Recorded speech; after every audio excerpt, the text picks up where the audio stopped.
life for me growing up was very, how can I put it? It was very simply hard. Now listen to my story. Bill collectors on me. Have to file bankruptcy. Need some help from somebody. Doctor bills are stacking up. I'm desperate to make a buck. I played the lottery today. Won't you please wish me luck? Hi, I'm Rakim London Johnson, and this is me. You ready? um, my mother found out about me through a friend of mine, quotations, because that's not really a friend how she did it. But the friend of What do mine, you mean found out about you? my orientation as being a gay male. Long story short, the friend called my mother, told my mom. She, of course, acted overly dramatic because she's a Jehovah's Witness and gay is just not the correct thing to do. But probably a month or two into me actually being a graduate, we got into it heavy, really heavy, to the point where she put me out and she sent me to live with my aunt. And why were you all getting into it? We were getting into it because she did not solely agree with my orientation. She didn't agree with me. Then again, I wasn't as you see me now. I had a bald head. Well, it wasn't bald, but it was a regular. I wasn't more masculine because I've always been the same way I've been since I can't even remember. So it wasn't the fact that I was the hair and stuff bothered her. It's just the fact that she could tell I was gay, and it did something to her.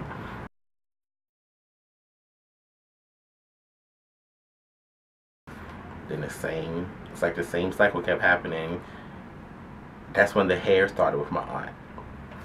So she wasn't. I think that's what pushed her over the edge because she was okay with me being, flamboyant and gay, feminine, whatever you want to call it.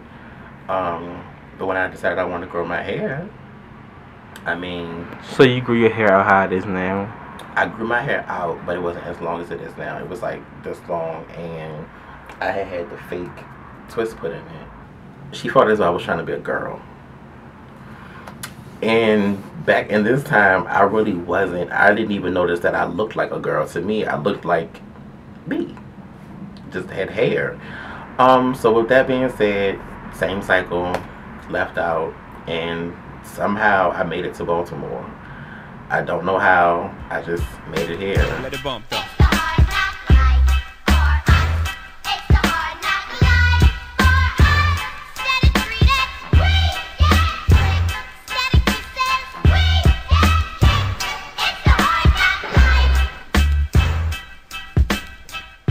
It was very lonely, in a sense.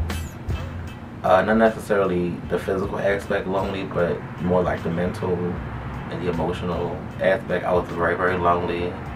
I felt like I was always controlled because I was always living under somebody else's roof. It was definitely a reality check for me. Some of the people I encountered, some of the people I encountered, I'm still cool with to this day. Some of the people who try to take advantage of me, I'm actually not cool with because they realize, hey, he has nowhere to go. Hey, he'll basically do whatever I say. One guy tried to have sex with me, and I was just like, I don't even see you in that light. Like, come on now, no. When I said no, it seemed like a couple weeks later, I was asked to leave. And so it got to the point where it was just like, enough of the bullshit. And after meeting somebody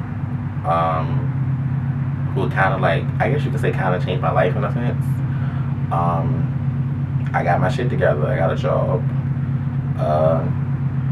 It wasn't like a job where like, like steady like paycheck like that, but it was something coming in with some type of income. I had a place to stay for free. And eventually I made it to college. So it's like, that person, I guess you can say, in a sense, did change my life, along with a couple other people along the way.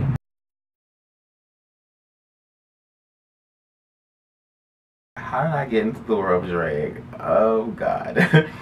The World of Drag started with that same person who basically, kicked me in the ass and put me on the right track. Like I said earlier, prior, everybody kept saying, "Oh, you're like a girl. You're trying to be a girl." And in my eyes, I never tried to be anything but myself. So one day, my hair actually wasn't done. So we found these old tracks, and we wrapped them around my head. We put a scarf on my head, and like the tracks wasn't glued on. They were just sitting under the scarf. They were just tied up. And she put lipstick on me, and we had fake eyelashes. And it was like, let's walk over. No, she was like, you really look like a girl. And like, I stood up. I was sitting on the toilet while she was doing everything that she told me to stand up. And I looked in the mirror, and I was just in shock and in awe, like, wow, I do look like a girl. I have got a girl whose pussy is so good, if you threw it up in the air, it would turn into sunshine. My most memorable performance.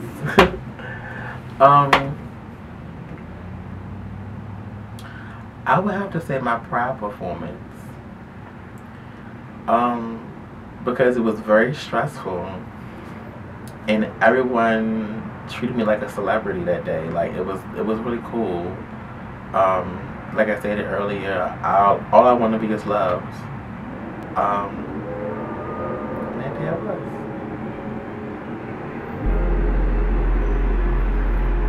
Oh, don't do that.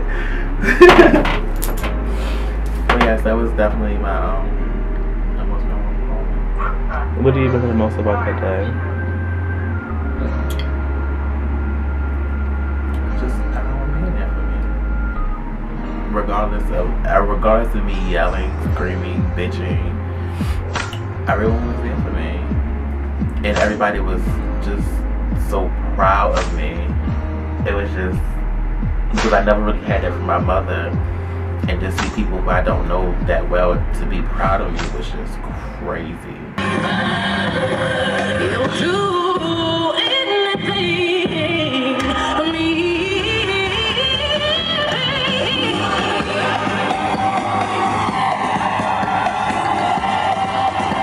Who got this mother? Yeah!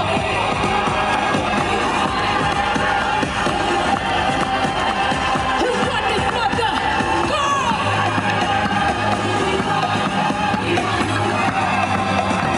Who got this mother? Yeah! What do we run? What do we run? Girls.